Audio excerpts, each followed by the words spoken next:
Blessed are those who believe without seeing.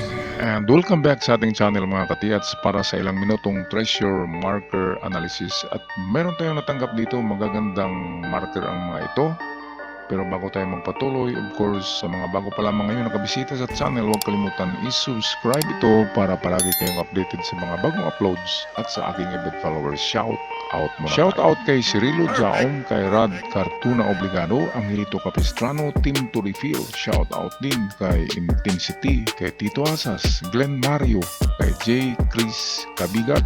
Shout out din kay Plantabs, Elvin Famaran, Danny Flores, Simi Morillo, kay Romualdo Acebido, shout out kay Jeromel Gabuco, Hyacinth Ocfimia, Erwin Tata, Dennis Mortino, Francisco Dolpina, kay Jumar Francia, user Kio1, LGB Misor, shout out din kay Rogelio Cortez, kay Intensity user VS2, Lito Taborada, Jan Michael Samurai, Madan Canonigo, and lastly kay Bob Son Labilon at kay Gwen Ana Lumayno. At sa mga hindi nabanggit na pangalan, shout out sa lahat. Magandang buhay mga katiyats. Meron tayong tanggap dito, magagandang treasure marker ang mga ito. Atin muna isa-isahin pagtingin ang mga pictures bago natin to umpisahan pag-analyze mamaya. Okay, so balik tayo dito sa pinakamaganda. Ito yung sa tingin ko ay pwedeng legit marker ito. Sa lahat ng pictures ng mga signs na pinadala, markers, ay ito ang maganda. Okay, merong visible dito. Ito ay pwedeng paa, pwedeng right foot marker na mayroong butas sa kanyang heel or tikod. And then ito naman ay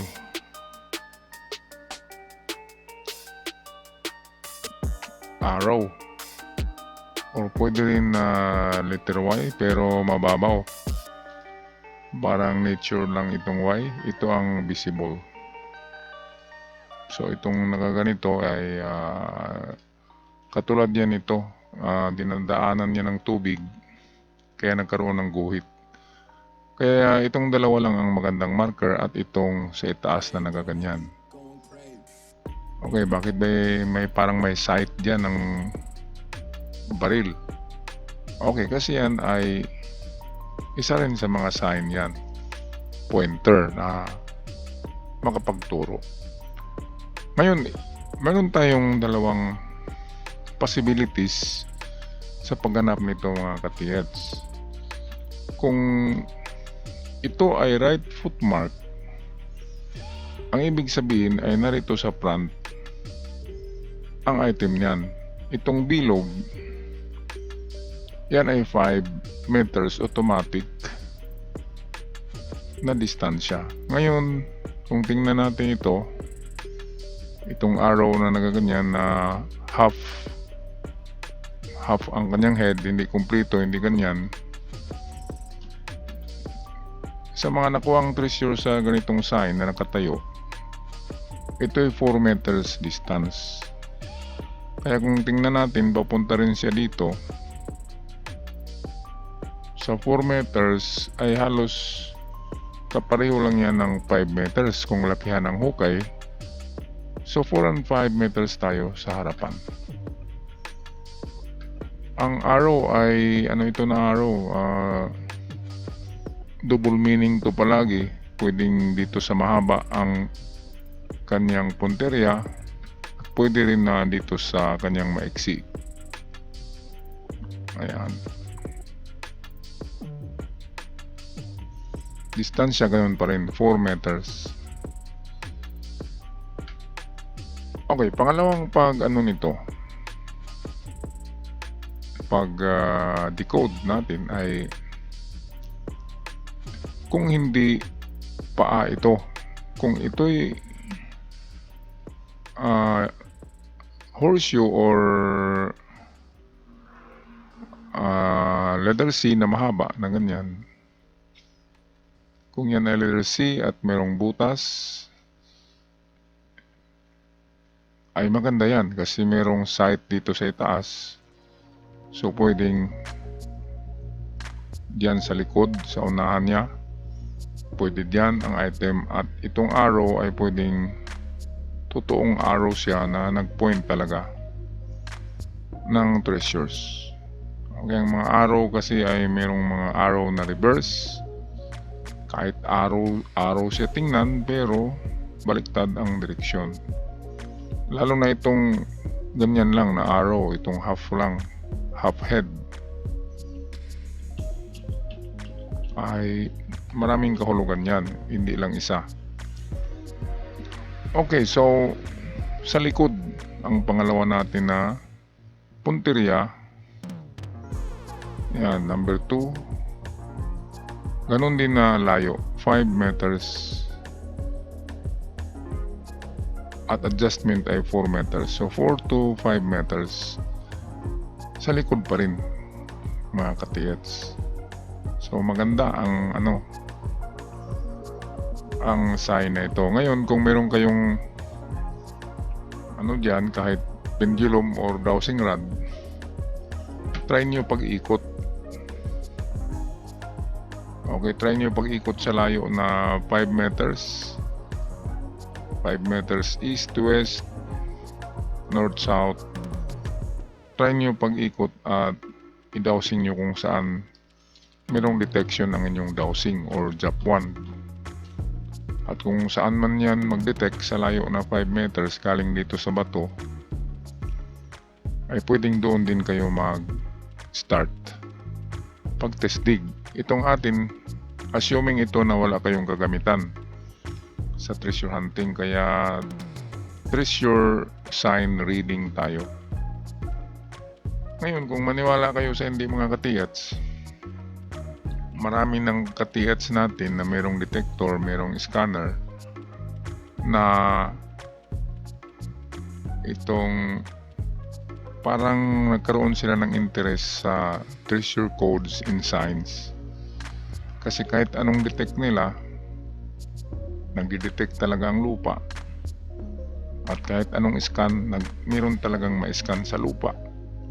Pero kung hukayin ay walang makita. Kaya dito nila nalaman at dito na iba ang isip nila na mahalaga talaga ang treasure marker analysis.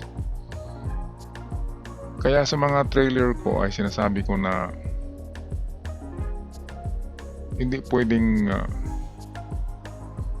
walang armas ang army pag pupunta sa giyera, pero ang treasure hunter na magaling ay pwedeng mag-treasure hunt kahit walang metal detector. Ang motocross rider ay hindi makapag-karera kapag walang enduro bike or dirt bike, pero ang magaling na treasure hunter kahit walang scanner at detector ay makapag-treasure hunt pa rin. Kaya yan ang kahalagaan, mga ka-TH, sa treasure marker analysis. Kasi in any time, any moment, any place na meron tayong makitang marker, ay pwede ka agad tayo mag-hukay kapag meron tayong mga background ng ganito.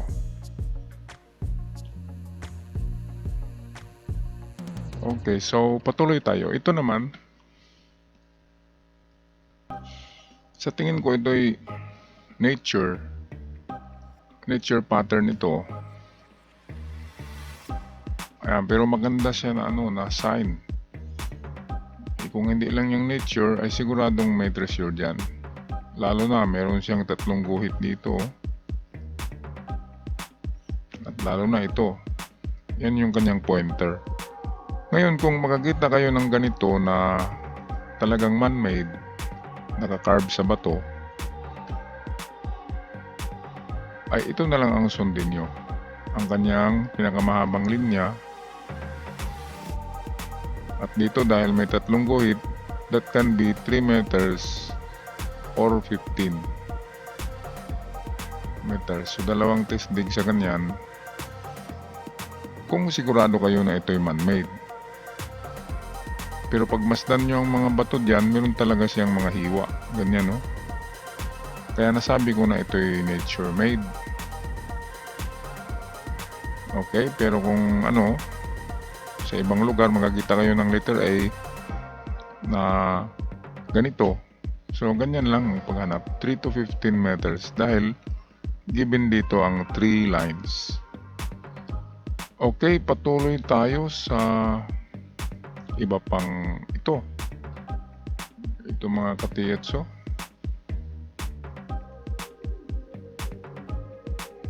Ito ay hati ako dito dahil sa itaas ito'y biyak at gawa yan ng nature. So nature marker ito, pero pwede rin na itong sa baba,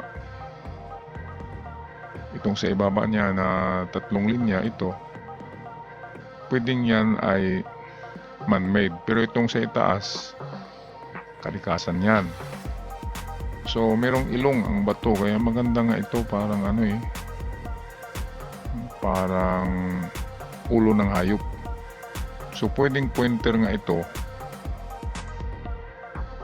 to a digging spot. Kaya ito 15 meters, tatlo yan, mahaba. At kung wala sa 15, adjust kayo balik sa 3 meters. Kaya merong dalawang test dig sa ganitong sign, ang 15 at 3 meters. Okay, kahit natural, basta maganda talaga tingnan mga katiyats. Maramdaman nyo naman yan sa inyong third eye. Maramdaman nyo kung ang lugar ay meron, kasi mabigat sa puso na iiwanan lang, di ba? Kaya naghukay tayo. Okay, so nature man o hindi, pwedeng subukan yan mga katiyats. Hanapin mo natin ng iba. Ito merong visible dito, ito parang man-made tingnan, no? Papunta siya diyan. At dito naman parang may letter Y. At merong mga ito nakaganyan. Pero sa tingin ko, dahil nature ng bato na ito na merong mga cracks, at gumagawa siya ng pattern niya. Kaya dito aking assessment nito ay nature pattern ito mga katiyats. Pero kapag talagang marka na Y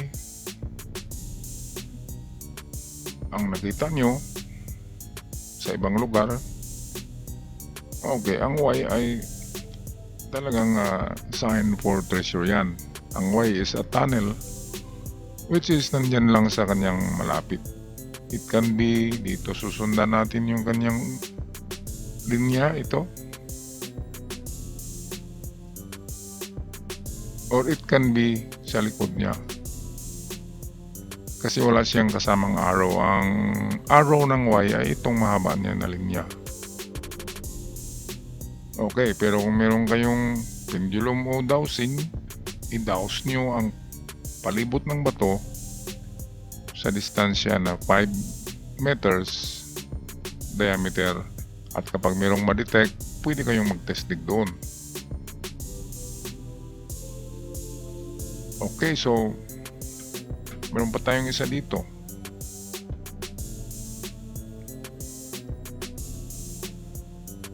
Ito ay parang 9 pero meron siyang ganyan. Ito naman ay parang 8.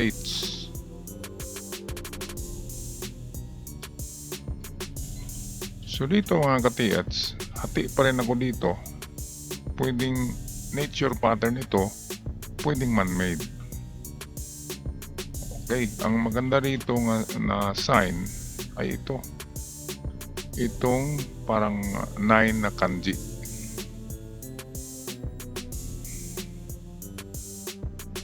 Ayan, parang 9 yan, Q is 9. So check nyo sa dito na direksyon, 9 feet to 9 meters. So 9 feet to 9 meters, sundan nyo ito na itong kanyang guhit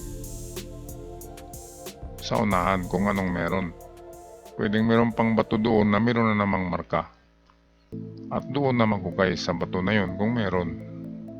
At kung walang bato, gamitan nyo na rin ng inyong dowsing or mga locators kung iikot sa banda roon from 9 feet.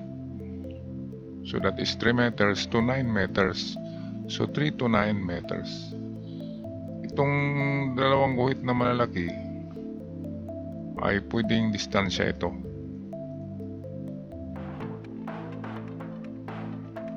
Yan, nagaganyan. So distansya siya papunta doon sa itaas. So dalawang guhit na malalaki ay pwedeng tigpa 5 yan, so pwedeng 10 meters. So malapit siya sa 9. At kung 2 meters man ito ay malapit din siya sa 3 meters. So maganda, 3 to 9 meters distance papuntang northeast. Okay, so atin nabalikan yung yung mapa ni Katiets. So ibang site yata ito, pero merong visible dito na ito, letter T, na merong 4 na dots. 5 pala meron dito. Ito ang maganda. Ang ganyang T na nakaganyan, okay, ay ito ang ating sundan sa kanya. So ano bang tinuturo niyan? Tinuturo niya ay ito na bato sa west. Pero meron siyang 3 tuldok. So ibig sabihin 4 pala yan. So ibig sabihin merong 4. Merong 4 na item dyan. So tamang tama sa south, may bato din dyan. So pwedeng isa dyan sa likod nito kasi ayan, nakaganyan yan. So sa likod ang turo nito. So sa likod ang hukay. Dito naman sa east, eksakto rin merong bato dito. At ito, itong pag ganyan ng mga bato, ganyan, ibig sabihin yan, ito ang kanyang coverage. So ito na portion ang kanyang coverage. Ngayon, ang marka sa itong bato na isa ay parang footmark. Dito yan pupunta. Kaya ito na portion ang digging spot sa east. So ito yung number 2 digging spot. Ito yun. Ang number 1 na ito, nasa likod ng bato. Ngayon tingnan natin ng baba ang norte. Kasi merong isang dot, so meron din isa sa norte. So merong bato na ganyan ng hugis. Merong pahaba na butas. So pwedeng treasure under ito. Diyan lang sa baba sa ilalim ng bato. Ngayon ang west. So number 3. Ang west ang pinakamaganda kasi tinuturo siya ng letter T. So ito, treasure on the spot, treasure under yan. Yang ano na yan, hole. So treasure on the spot, treasure under. Okay, so good luck mga katiyats sa inyong treasure hunting dyan. Magaganda ang inyong marker. Yung iba nga lang ay disputed na nature pattern, pero overall assessment, overall ay 80% na merong nakabaon dyan, lalo na ito na marker. Okay, so hanggang sa muli ako'y magpaalam na. Maraming salamat mga ka-TEDs. Paalam at ingat kayong lahat.